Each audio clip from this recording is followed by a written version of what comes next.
We were sent to labor, right out of the Garden of Eden, into a life that would forever be marked by toiling and working to live. Separated from you, but by your great design and marvelous plan, you brought us back to you. Through the sacrifice of your Son, you blessed us with the promise that we can labor in love. That in all things we do, we can do them unto you. And that in every job we start, we can finish having loved others along the way. Thank you for the abilities you give us. Thank you for the blessing work produces. Thank you for the rest that you command of us. And thank you most of all that we are your labor of love. Amen.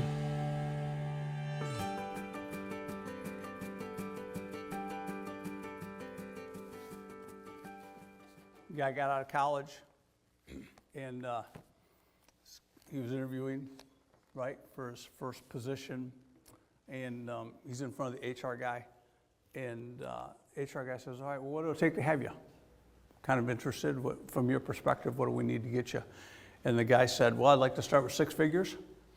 I've thought about this a little bit. I'd like to start with 6 figures, like a corner office, if we could make that work with a window, that'd be cool. And then if I had some sort of like admin help, I think that would be, appropriate for just starting out where I'm at. And the HR guy looked at him and said, you know what? He said, that's kind of impressive. He said, I was also thinking, what if we did a matching dollar for dollar for your 401k? And while we're at it, I think we'd like to give you an automobile stipend for something. Maybe you could get a BMW to go with that corner office. And the guy just looked at him, his jaw dropped. He said, you've got to be joking, right? Of which the HR guy looked at him back and said, well, you started. All right, so how can we win at work? Everything we've sort of kicked back in gear. I was on a softball diamond Friday. If you're in high school sports, football started this weekend. It started with games, but those people have been preparing for a little bit of time. Softball started this weekend. If you're any softball parents, man, you were on a diamond this weekend probably somewhere, but you've been practicing for a little bit of time, right? Mizzou fans, nice win on Thursday. College football's back, but they've been practicing for a little bit of time, all so that they might win the day. And over the next few weeks, I want us to look at this, the book of Colossians, and see how we can win the day in various parts of our life. And today I want to start with work, since it's Labor Day. I've got a good friend of mine I want to invite to the front. His name is Sean Simmons. Sean is a HR guru. Some of you know Sean. He may be new to others of you. I have found Sean to be a fun guy with a dry sense of humor who has spent a lot of time in the HR field. And I thought, well, it would be fun to interview Sean with sort of some questions or some thoughts of kind of from a perspective out there in the work world, how we might win at work. Sean, how you doing, man? All right, let's acknowledge the elephant in the room. Sean's an HR guy without a job. All right, so there, we just said that, okay? So, all right, hey, how you doing? Good? Happy to be here? Okay, thanks. I'm really happy. Is this on? So give him a microphone. He's going to share some words of wisdom. I want people to catch those. And I have a dry sense of humor because I've worked in HR. And I dealt with a lot of people. Yeah. All right, so let's go back. How long have you been in HR? 14 years. 14 years, okay. And so I'm in the church world. I've only dabbled out there. What does the HR person do? Because maybe some of these people don't have an HR person. They might just have a boss. What's an HR person do? Just boil it down for us. I mean, anything that pertains to the employees. Okay. Benefits, compensation, dealing with employee relations. Okay. Managers. Okay. So you're sort of like the go-between between the employee and the, what you would say, leadership level. Would that be an apt description? That's one of the roles we're supposed to help be a go-between connection. Okay. Yes.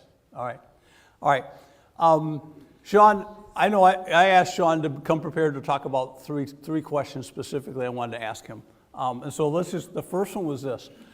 For people that are out there that sincerely want to get ahead in work, what have you found that is beneficial to help people get noticed at work? Why are you chuckling? Why is this funny? This is serious for some of these people. I mean, do you want the Christian answer in this, or do you want the real world answer? Let's start with what Jesus might say, and then maybe we'll see how far it's different there. Well, okay. So what's the question? How do they get noticed? Yeah, how do people get noticed at work? I mean, let's just be honest. There's two ways you get noticed. You get noticed either by working hard or the people that you know. Okay, all right, fair enough.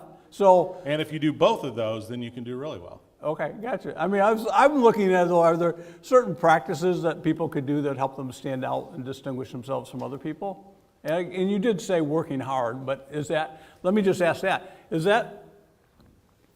that not even to be taken for granted that people work hard? There's no assumption that people are going to work hard. Okay, I would say if you want to get noticed, don't be afraid to take on, if you're in like a project role, don't be afraid to take on a project. okay, Certainly don't ever say that's not my job unless Okay. you want to be unemployed. okay, That never looks good with a manager. But for the most part, if you want to stand out, it's putting your best foot forward and doing not just your job, but going beyond doing okay. your job. You know, it's funny you say that. Patty's boss I was talking to this is September, I was talking to him end of July. There's maybe, what do you got, 15 employees? Does that sound about right? Yeah, okay. Aviation company, Christian business. I mean, they stand for Jesus and they're unashamed. They make no bones about it. But I was talking to Steve about this idea of employees and kind of how does it work and how does he manage them. Anyways, he specifically said, under this heading of like just working and stuff, he said, the moment someone says to me it's not my job is their last day. And I thought that was interesting from a Christian perspective, right? I mean, he's just like, man, we because he said it was an attitude. It's an attitude that it's not a skill thing. I can't teach that. It's an attitude. So it's funny that you bring that up. All right, you said the Jesus answer and the real world answer. What's the real world answer? What would that be? Well, I mean, the real world answer is it's, you know, you've heard the phrase, it's who you know, and that is, Okay, in certain working environments, that is very much true. I've seen people promoted that had no business being promoted, didn't have the skill set to be promoted, but because of the people they knew and the politics that they could maneuver their way up. okay, all right. Let me ask you this. In the HR world, what are common complaints you hear from employees? Are there certain things that when you just have seen over the years people come to you complaining about, unhappy about in your role as an HR director? Well, besides them complaining about not getting paid enough, I assume. Okay, all right, so that's, so second everybody thinks they complaint- should be paid more, okay, The second complaint is usually around their manager. okay, all right. And what kind of things are managers do that would be a pain to employees? The manager doesn't do their job. They make me do his or her job. The manager's not showing up on time. The manager doesn't help. The manager's unresponsive. Okay, Things like that. okay. Have you found those to be true accusations, or sometimes am I just trying to justify my poor feelings? It totally depends. That's why you really just can't take a person's word for it. You have to investigate. There Okay. are times, yes, when the manager isn't doing their job and is pushing those responsibilities on other people. There's times when manager's not at work or is leaving early, but there's other times that the employee knows they haven't been performing, meaning the employee, and they're trying to get ahead of themselves getting in trouble. So Okay. they push it back onto the manager and try to make things more difficult. Sean, from your experience, if somebody comes to you, okay, I'm gonna make a distinction. Would you say there's a distinction between the constant complainer and maybe the person that maybe is coming one-off? Do you see many constant complainers? Like if they come once and it seems sort of like, yeah, I'm probably gonna see this one again. Does that question make sense? Is there a difference between the person that's constantly whining versus a person that maybe has a legitimate beef? Generally, the people that are constantly complaining are also the ones bringing all the drama into work. Okay. I find it hard to believe people would have drama at work. Never happens in the church. But I don't know what the problem is here. Let's touch on that real bit. What kind of drama do you see? How much does gossip affect the workplace? I would say one of the Go ahead. best, I mean, really Academy Award level acting was from an employee in my last company who managed to she managed to bring the drama, but was always able to push it off on everyone else. So everyone else always had the issues and the drama. You know, she was the one stirring the pot, but she did a really good job of making it look like she wasn't the one stirring the pot. Interesting. Okay. Yeah. Years ago, we had an admin at our church, in the church world, and she was going through a rough spot in life. That was the truth of it, right? And we knew that. Marriage was not doing well, and it was rippling out. Anyways, I remember talking to one of our guys, and we just agreed that we said, you know, if Sally's got a problem with the pastor and Sally's got a problem with, and what had stepped it was actually she had treated the FedEx person rudely. So we just went around a circle, and we said, problem with the pastor, problem with FedEx, problem with the janitor, problem with, so, you know, it might be Sally. That might be the problem, right? One of the things I wanted to ask you then is, what if, but let's just say my boss is really a jerk. We could shut the video down, be curious. Anybody have a, never mind. Okay, so let's say it's legit. Let's say your boss really is like not a good person. What can an employee do that would, what would you say to them? You can give me the Jesus answer in the real world. So this totally depends on the employee, the boss, and the company that you work for. Okay. I will tell you, in some companies, if you're going to complain about your boss, my answer would be you're better off just going and finding a new job. Okay. Because the company's not going to do anything about it. Okay. They're going to protect their managers, particularly if you're talking to that manager's manager and they don't want to have to take on that person's responsibility if they have to act. This is assuming there's nothing illegal happening. Yes, okay. But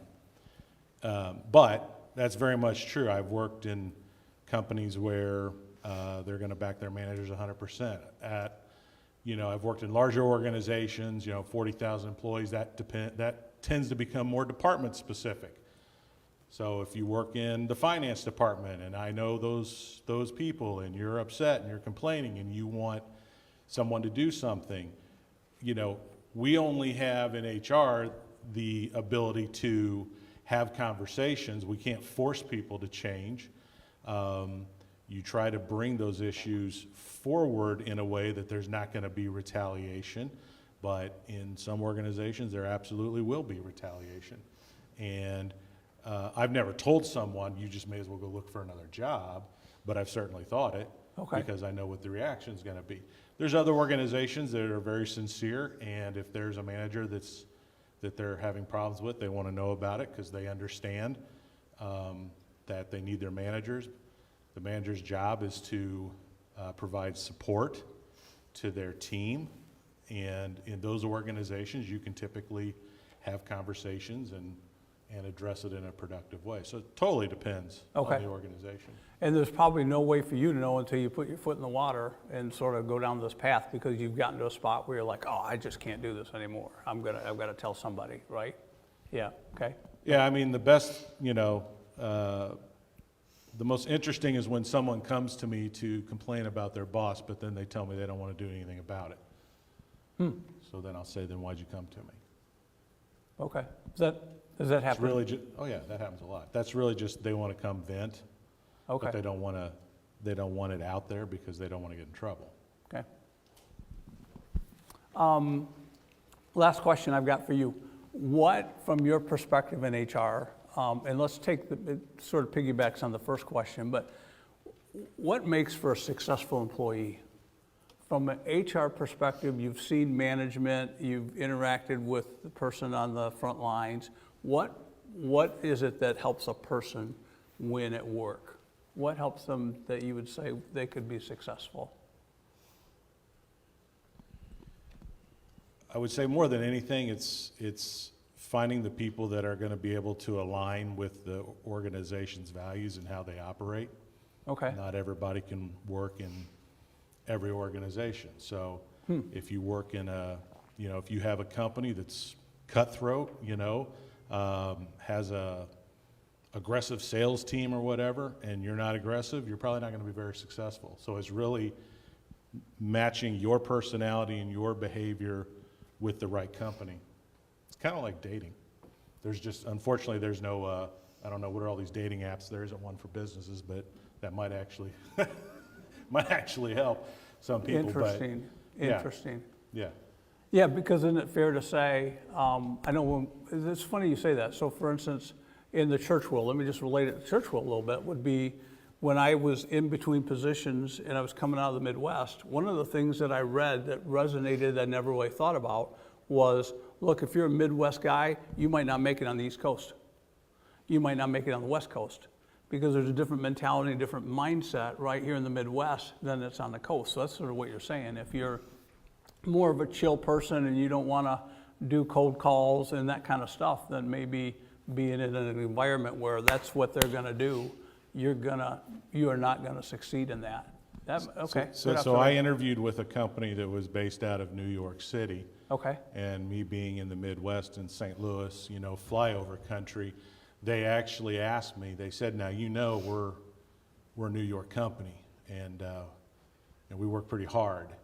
The implication being that we're lazy in the Midwest, and they were basically asking me if I thought I'd be able to keep up. Interesting. And I knew I wouldn't want to work for that company because I'm like, if you're that arrogant to think just because you're located in a certain city that you all work harder than me, I don't really probably need to not get going to involved work, in this right? nonsense. Yep. Yeah. Yep. But no, there's definitely that mentality. Yep. All right. I'm curious if there's a question out here that you would want to ask Sean. We don't oftentimes do this, but maybe you're out here and if you would like to ask a guy who's got no vested, right? He's got nothing in what you're doing other than maybe just offering your opinion. Anybody's got a question with something going on at work that he might be of help with? It's like I'm on the Phil Donahue show. Yeah, it's like, I don't want to. All right. Sean, thank you for being here.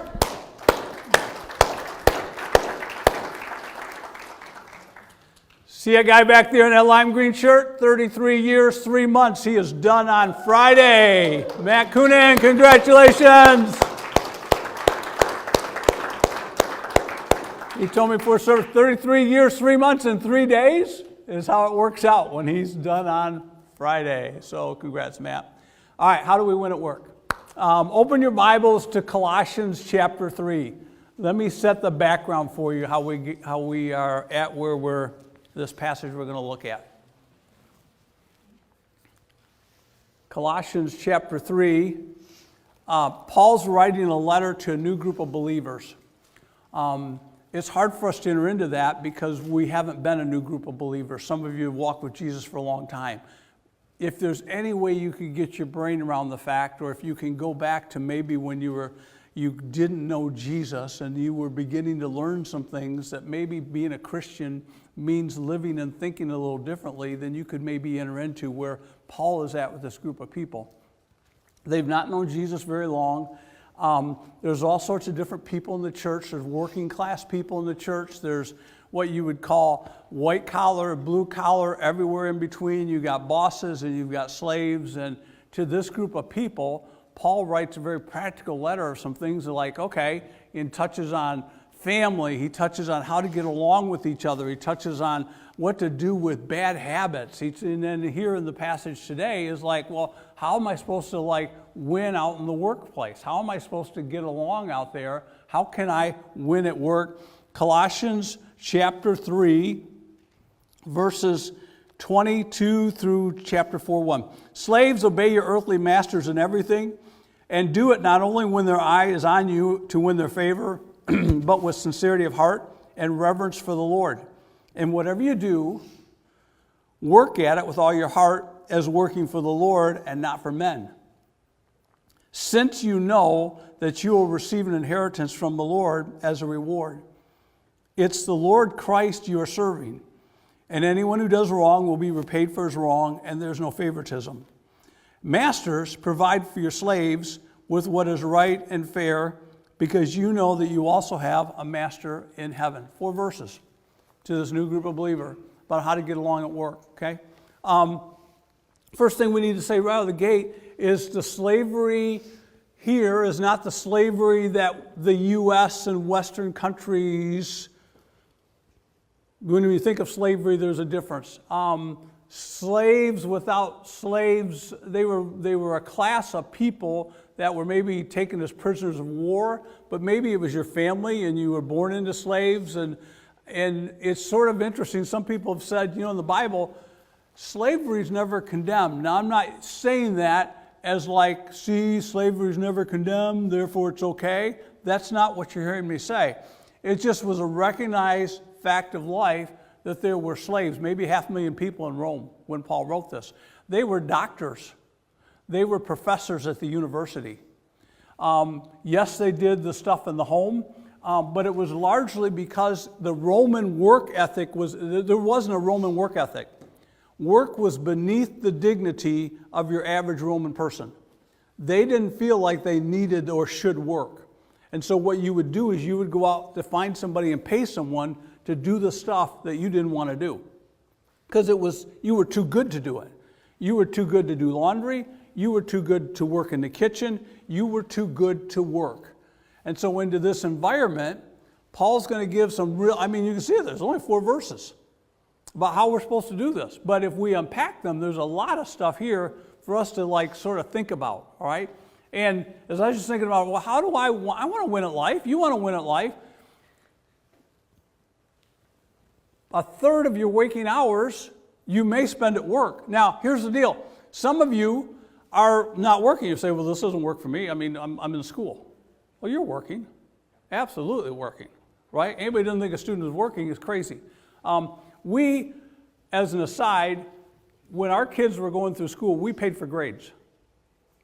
We were a family that paid for grades because what I wanted to instill in my kids was this. You are working for those grades, and if you want to work for those grades, we will compensate that you. We didn't pay to take out the trash. Some of you pay for chores. We didn't pay for chores. We paid for education. That's just worth your thinking about. If you're going to reward behavior, what kind of behavior do you want to reward? And if you want to reward taking out the trash and keeping your room clean, nothing against that. But on my spectrum of things I valued, there were other things I valued than taking out the trash. So that's just what the Warman household did. Into this setting, though, students, I feel, work. Some of you are in the job market. Some of you have retired from the job market. Matt said, if all the Sundays I could have missed today would have been one of them, right? He doesn't need this anymore, right?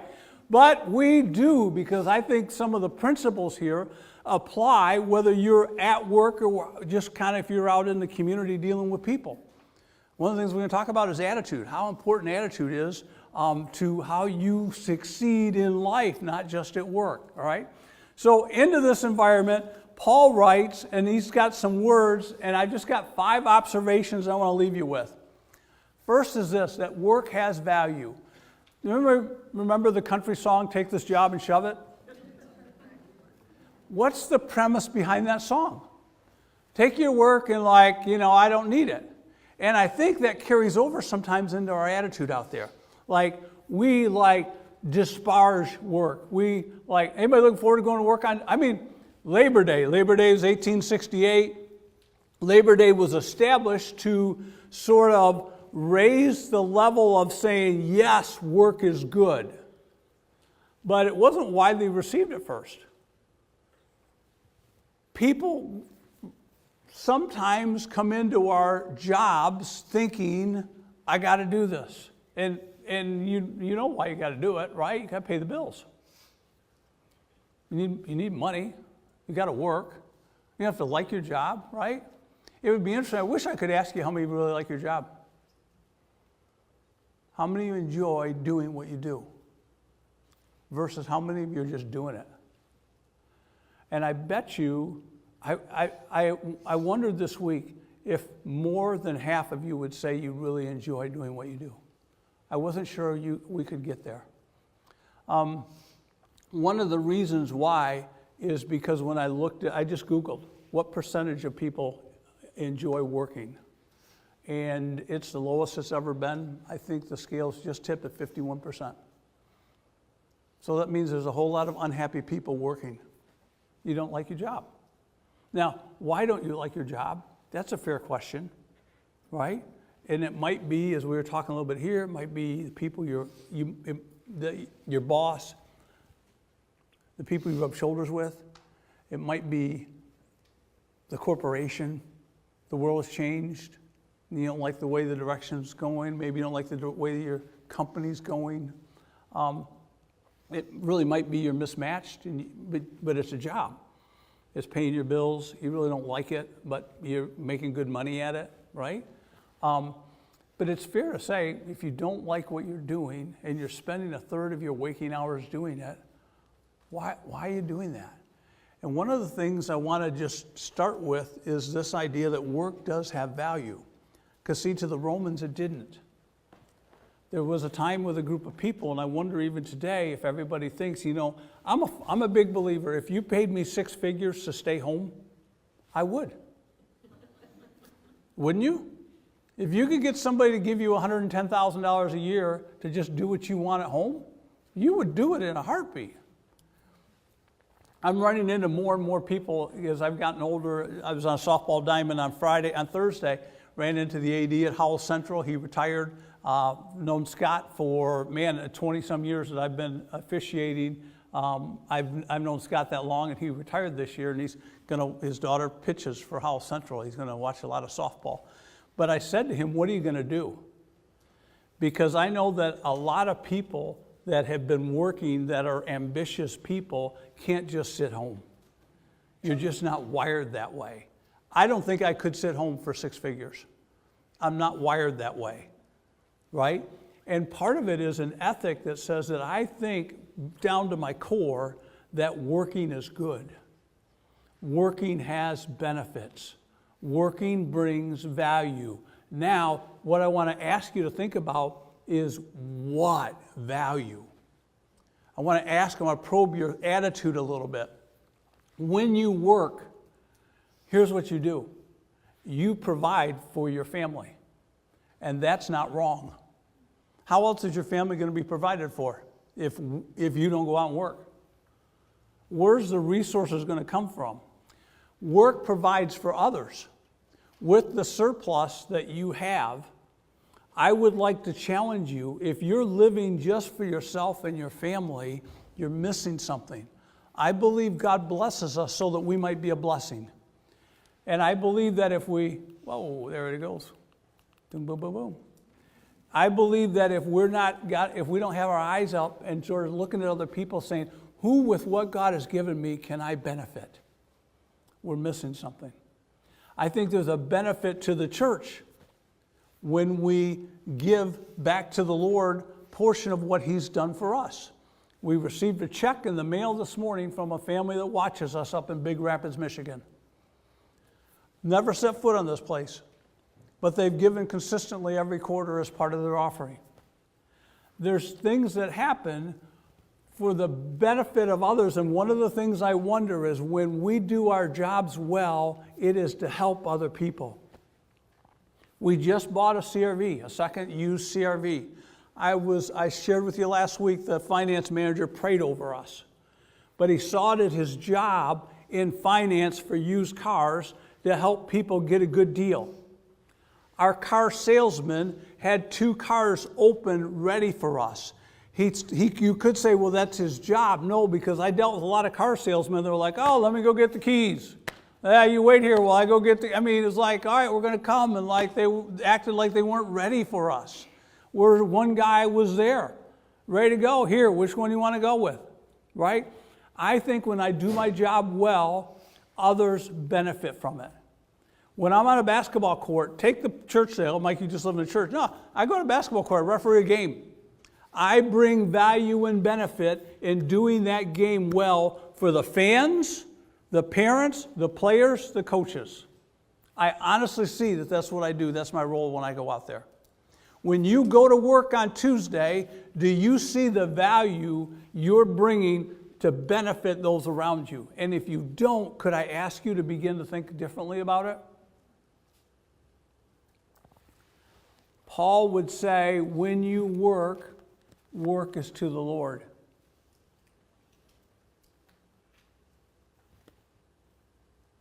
If you've been working for yourself, I could see where you'd be frustrated. You're not getting enough.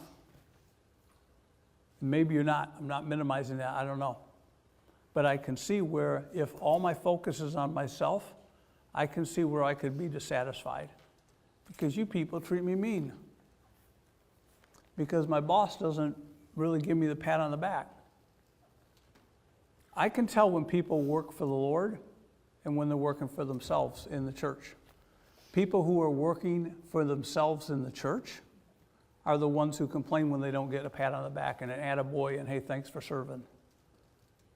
And I'm saying that as a pastor, and I wholeheartedly mean, I don't do what I do for you. I, for a long time, don't do what I do for you. I'm not looking to try and make you happy.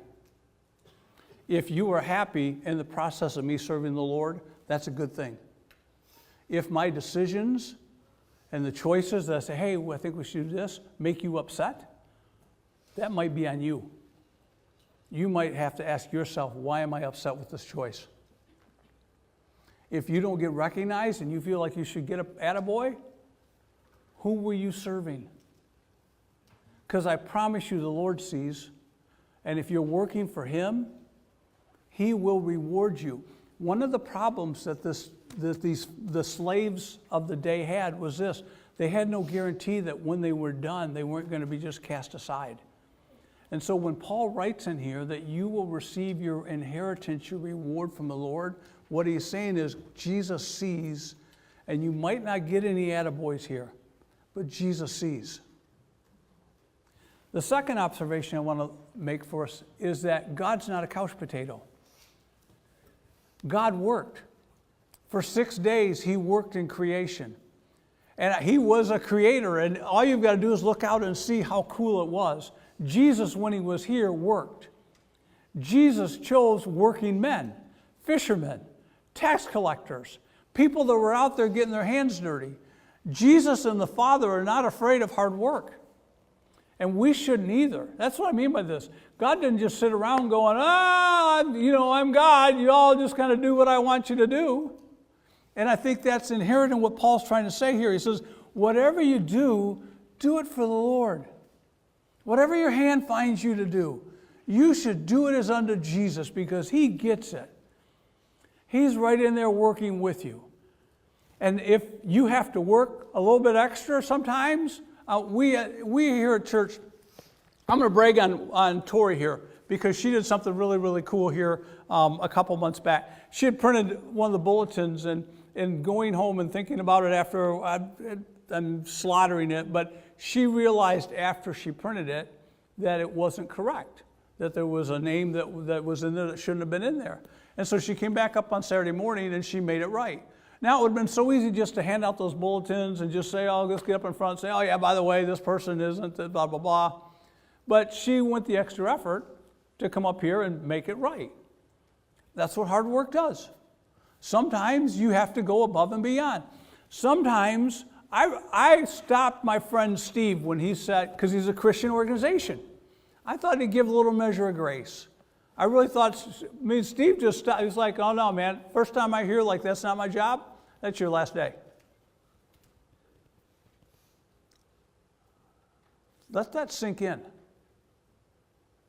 You'd be done there. Because he said what we want to foster, he said you can't with that mindset wait on people well. Because it's always going to find yourself like that's not my job. Now I get it if someone's like, they're not doing the work, they're slacking, and it's spilling onto you. Well, that's a conversation to be had. But the conversation doesn't start with saying, whoa, that's not my job.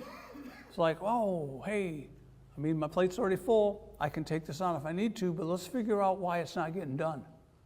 Well, that's going to be awkward. Absolutely awkward. Yeah, because someone's slacking, and they're going to be held to account. And that's going to be uncomfortable, right? Doesn't need to be if the person will respond accordingly. But we need to just have a mindset that I think the Father and Jesus are still working today.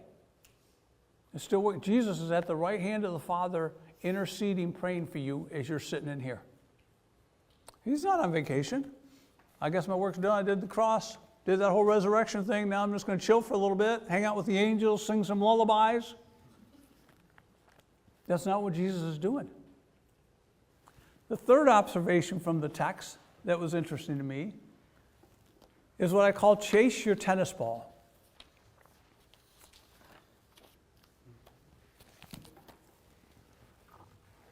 Our daughter and son-in-law have a chocolate lab.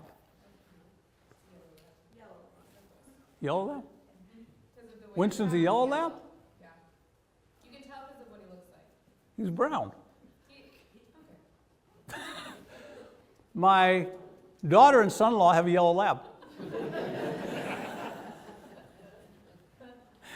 You can't even, true statement, you can't even say the word orange in Winston's hearing without him starting to go crazy. Winston would chase this ball for hours if allowed to. He's just the craziest, I mean, most animals that I've got a dog that won't get off the couch to chase a ball, all right? And then there are others that, Harper does okay, you throw it out there about 4 or 5 times, then Harper's done. Winston will go all day chasing an orange ball. What's your tennis ball? If you want to win the day at work, have you figured out what's your orange ball? What are you passionate about? What do you really care about? And I wonder if some of us are frustrated because we really don't care, and that's an attitude thing that can be changed, but maybe it's worth your while to say, what is it I really want to go after? And you're bored at work because you don't really want to go after this ball. And you're working for a paycheck, and it's just not doing it for you. And I go back to one, I know you need the paycheck. Work has value, has benefits. Paul says to this group of believers, when you're working, do so not just because their eye is on you to win their favor, but with a sincerity of heart and reverence for the Lord. Whatever you do, you work at it with all your heart. Some of you are in management, and you know exactly, some of you are coaching. I think the best examples are coaches. And you tell a kid to do push-ups. Does he do a better push-up when the coach is watching or when the coach isn't watching? Is it possible that athletes might not do 10 push-ups if the coach is watching? They might only do 9? Possible. I promise you if the coach is watching, they're doing 10. Do you do a better job when your boss is watching you than when he's not? That's an interesting question for you. Do you work harder when you know? Why is it that whenever, and it's true, when I was at Joe Bank, we never wanted a surprise visit from corporate. Nobody likes surprise visits. Why is that? Why did you want to be known? Why do you want to know when the boss is going to be in town? How many of you like there's a little bit of extra buzz when the boss is coming to the office, when the manager is going to be there on the project? Why is that? It's exactly what Paul's saying here. Because you know that when the boss isn't around, you might slack a little. You might just, but if boss is there, and Paul's saying, the boss is always seeing you. Jesus always sees, and if he's my boss and he's the one I'm working for, he's the one I'm getting excited about, then there's no difference whether my boss is on site or not on site. If they're looking over my shoulder or not looking over my shoulder, because I'm already working to the best of my ability. I'm already working as to not the boss who I'm trying to win your favor. I'm trying to get the raise. I'm trying to get the attaboy. I'm already working for the Lord. He's the one who sees. And I'm already putting my best into this. I can't give you another best because you've already got my best. It was said in Paul's day that the slaves who were believers brought more money than slaves who were not Christians. At the auction block, slaves who it was known they were Christians fetched more money than slaves who were not Christians. Why? Because they worked with a different mindset, because they worked as under Jesus. How different is that when some of the criticisms, and I've heard them, criticisms I've heard from people who, when people like share their faith at work, somebody was like, came out of a restroom and he was a couple of Christian buddies were working there and he came out of the restroom and his boss overheard, "Hey man, I just read the whole 3rd chapter of John." The boss like, "Why, in the restroom reading the Gospel of John?" I mean, you know. Christians ought to be the best employees. If we name the name of Jesus, we ought to be the people that your boss wants on a project because they know they're going to get the best effort from that person. And that's all Paul's saying here is like, man, do this with all that's in your heart. Work for the Lord. Don't work for a paycheck. Don't work for your boss. Since you know from the Lord, He's the one who's going to reward you. What's that reward look like? That's an interesting question. What does it look like to be rewarded from God for your work? It might mean, I mean this, it might mean promotions and stuff here. Think about it. If you're working for Jesus here, your work should stand out above the rest. It should at least be on par. You should not be someone who is not seen or viewed as valuable than someone who doesn't know Jesus. You ought to be that kind of employee. So it might mean promotions and stuff here. It might mean, I run into people sometimes and I say, "Hey, can you take off for that?" And they're like, "Oh, I can't get off." I'm like, "Really? How come you can't get off? Have you asked?" "Oh, I can't ask." Why can't you ask? Because here's what I think from talking to, and again, I don't live with them, but I talk to a number of people that are in management regularly, and I know the mindset. Good people, your managers want good people. If you're a good employee, they want you. You're valuable to the company. If you're a middling employee, and you can be just as easily replaced, well, okay. But I promise you, good employees are treated better than middling down to the pack employees. Those of you in management, you're shaking your heads, you know it. You can replace that person. Now, interject your faith. I think because of your faith in Christ, because you're a believer, you're a Jesus follower, you should be a better employee. Therefore, more valuable to the company. Therefore, as I'm trying to say here, in chasing your tennis ball, if you're chasing the wrong ball, maybe it's okay to stop and say, man, do I need an attitude adjustment or do I need to go out and find my tennis ball and I need to be thinking about doing something different? Either are valid, but just don't keep marking through days and just marking them off a calendar. You're not going to win that way.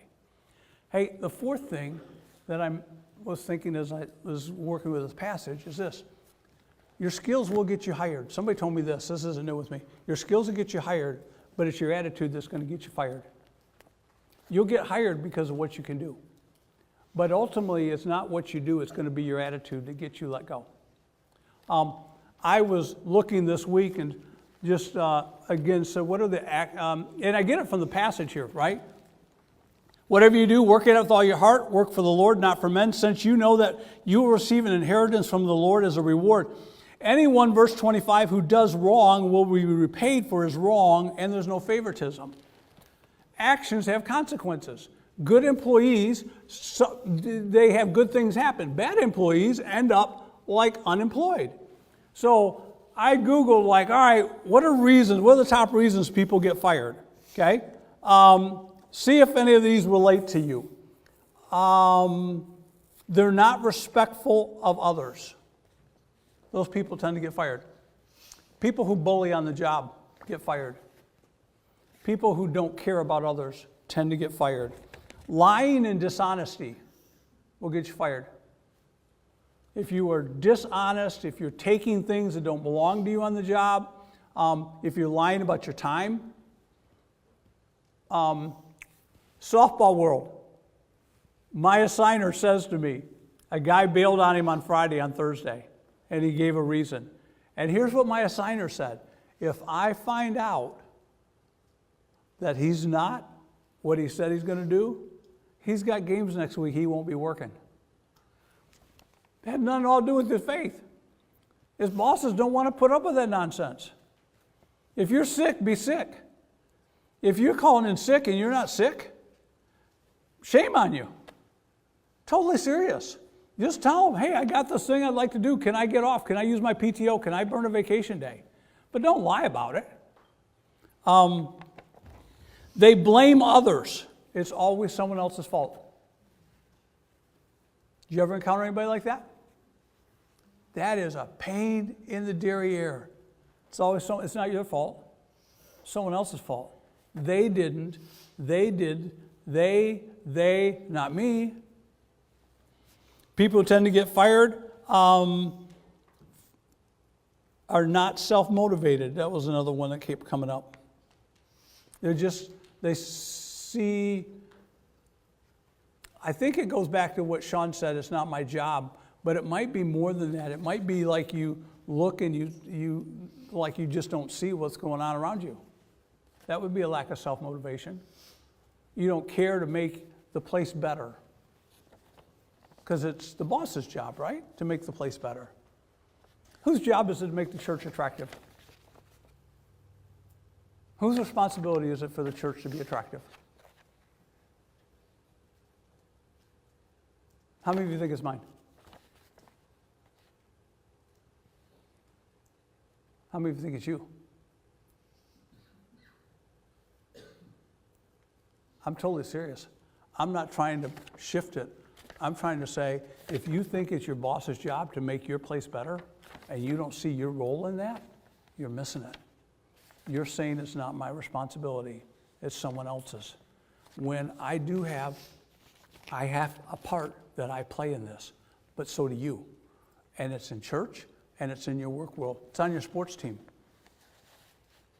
If you're in drama, if you're in band, you have a role to play in this. Let me just move on to the last one. If you want to win at work, remember how you treat others says more about you than them. How you treat other people says more about you than them.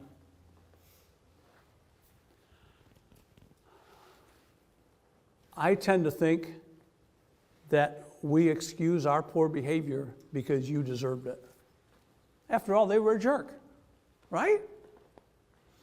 The customer was rude, the customer didn't return a phone call, customer didn't pay you on time, they treated you poorly, the wait staff, XYZ, and so therefore they give you your reasoning to be mean, rude, bully, inconsiderate towards other people. That says more about you than it does about them. Because, see, I have full control over how I treat you. Paul says, masters, realize this, that you have a master in heaven who sees your behavior. And so treat others, what does he say here? Masters, provide your slaves with what is right and fair because you know you have a master. Masters, you're to do the right thing because it's the right thing. Let's say you have a job that you want done. I've used this before, but it bears repeating. You have a job that you want done, and the job is worth $35. It's really what it's worth. but you have somebody willing to do it for 25. What do you pay them? And if you said 25, if in your mind you said 25, you have bought into the wrong ethic. You're not serving a kingdom ethic. You're serving a me first ethic. The job's worth 35. You're willing to pay 35. You should pay 35. You should treat people fairly. You should treat people with respect, with dignity. If you fail to do that, hear me, that is how you will be treated. And you will not be treated with respect, and you will not be treated with dignity. And the things that you want, you won't be treated as. Why? Because you failed to do that to other people. And it will be noted. People notice. People see. That's the difference, hear me, that I think Jesus makes. Why would I do it differently? Because Jesus treated me differently. Because the cross of Christ and the grace that we just sang about, that Ryan led us in singing about, totally undeserved favor with God, totally unmerited kindness, you were not treated as you deserve. This week, I heard the story of a business that, well, I'm just going to use us. I can flavor it, but it's just interesting that it happened this week. Our mower hasn't been working. Those of you on the mow team know that. Our mower hasn't been working. We took it to the shop to get it fixed. As one of our guys was standing there, they asked the service tech to like, hey, what's the problem? I think it was like that Stonebridge was mentioned in the service tech. Stonebridge, oh, those people, hear me, this is a quote. The service tech said, those people are morons. They let any moron on that machine. No wonder it's all messed up. They're just morons over there. To which one of our guys was standing there at the counter and said, you know what? I'm one of those morons that was on the machine in the last 2 weeks. Oh, well, I mean, I wasn't there. I can just imagine that got a little awkward, don't you think? Now, they're going to fix our machine for free because the boss was all sort of red-faced at that point. But that doesn't matter to me because I'm not sure the machine's going to be fixed right. I'm not sure I want that service tech working on my machine because he's already revealed to me what kind of employee he is. He's already shown me. I might be a moron. I might be the dumbest person that's ever been on a lawnmower, but that doesn't mean you treat me that way. You might be in customer service and you got people coming in and you're like, I can't believe, you know? That doesn't mean you have to treat them that way. You treat them better because you've been treated better. And if we would do that, if you and I would do that, you are the person that others want to hire. Does it always work out? No.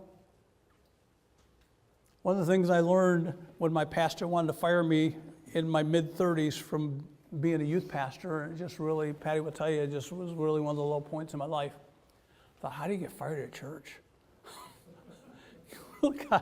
There's something, you really got to be bad to get fired at church.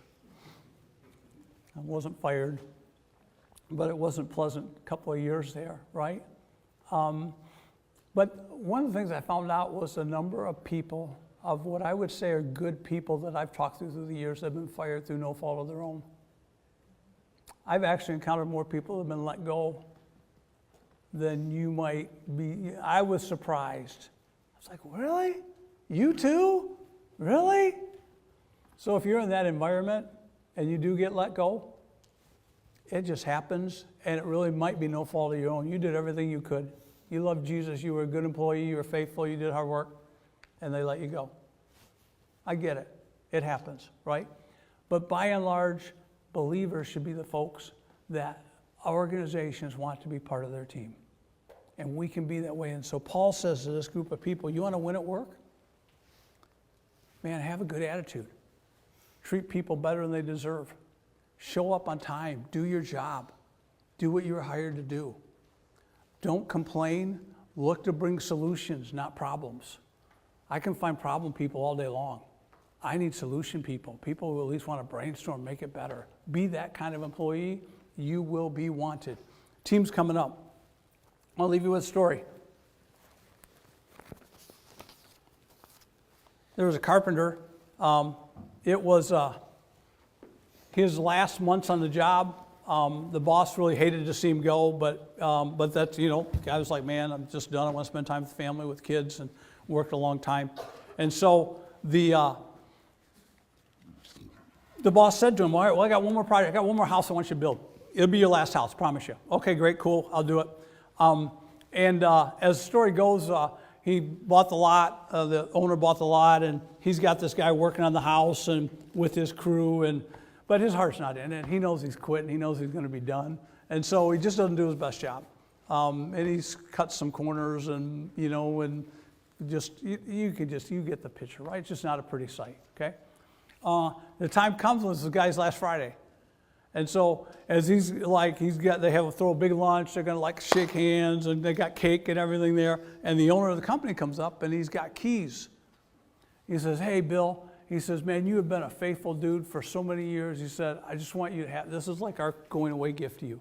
And he gives him the keys to the house that this guy just built. You're building a house.